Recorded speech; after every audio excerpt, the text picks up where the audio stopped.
The classic way to do social media marketing and why it is a waste of your time. Before I jump into the actual meat and potatoes of this training, I need to devote some real estate to how other people are doing social media marketing. I need to do this because it's very tempting for people to engage in the same practices. I can see where they're coming from. It is easy. It's like seeing some chump change in front of you, and it's almost irresistible to fight the urge of bending over and picking up that change. But when you do that, it will throw you off. It will give you a false sense of incentive or reward, and don't be surprised if you end up giving into your worst instincts, only to walk away with less than nothing. This happens all the time because human beings, being the way they are, would always take the path of least resistance. Who can blame them? But by warning you about how this works out, it is my hope that you stay away from this and focus instead on investing your time, effort, and energy on the right way to do things. The classic approach to social media marketing. So what is the classic approach to social media marketing? Well, it's actually quite simple. Whether we're talking about Instagram, Twitter, or Facebook, you need to only follow, like, or friend people who are interested in your niche. You connect with all these people, and then after you have followed them, a lot of them would actually follow you back. For example, on Twitter, for every 100 follows, don't be surprised if maybe 20 to 30 people follow you back. Now, this is where it gets really bad. Classic social media marketers would then spam their followers. They would just send all sorts of unrelated garbage, and then they would unfollow. Do you see the pattern? Follow, get followed, spam, unfollow. I wish I could tell you that they do this sporadically, but instead, these self-professed professional marketers use all sorts of sophisticated software to do this. Up until a few years ago, this worked like a charm. This was a great way to get a lot of Twitter traffic, but not anymore. This pattern instead can get you banned.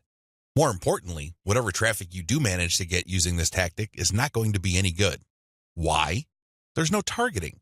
You're not pre-qualifying these people who would follow you. The only reason why they followed you in the first place is because you followed them first. Where's the selection there? Where's the targeting there? Now, you can make wild guesses, but ultimately, it's a volume game and it leads nowhere. The return on effort is not there. I'm not saying that you can't make any sales doing this technique. I'm not claiming that. But what I'm saying is that whatever rewards you get are not offset by the wasted time, effort, and energy, as well as opportunity costs involved. You're better off using a quality-based approach. Audiences are looking for quality. The bottom line to modern social media marketing is to use quality content. Your content will speak for you.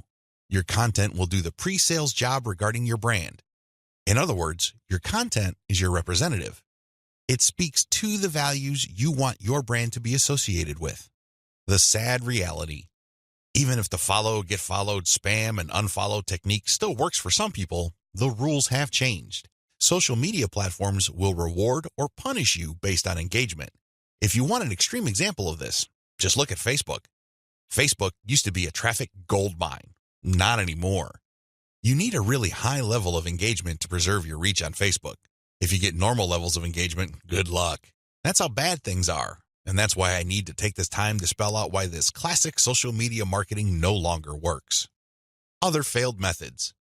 I would be remiss in my duty to educate you on failed social media marketing strategies if I don't also mention other failed techniques. First, hashtag hunting no longer works.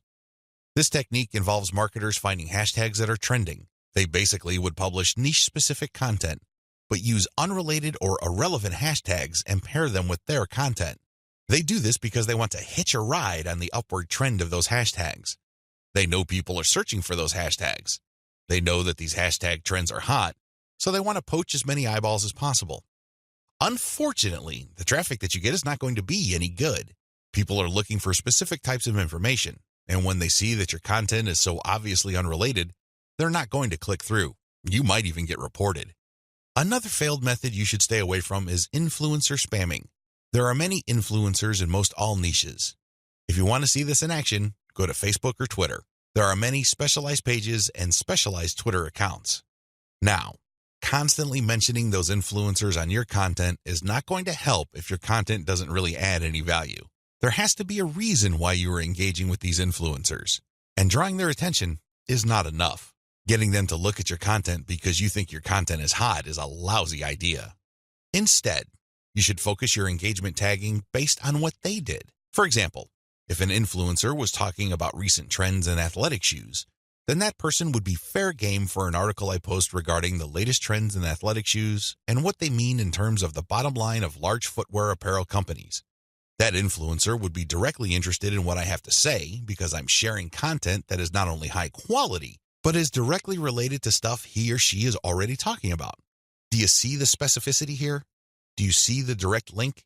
Now, compare this with an influencer who talks only about Forex, and I tag that influencer when I'm talking about Bitcoin. That person's going to get annoyed. Do you see the difference? Finally, automated publishing with no outreach is not going to work. Basically, what you're doing is throwing spaghetti on the wall and hoping something sticks. If you're just publishing content on an automated basis on Twitter, Facebook, Pinterest, and other platforms, it's anybody's guess whether people would actually engage.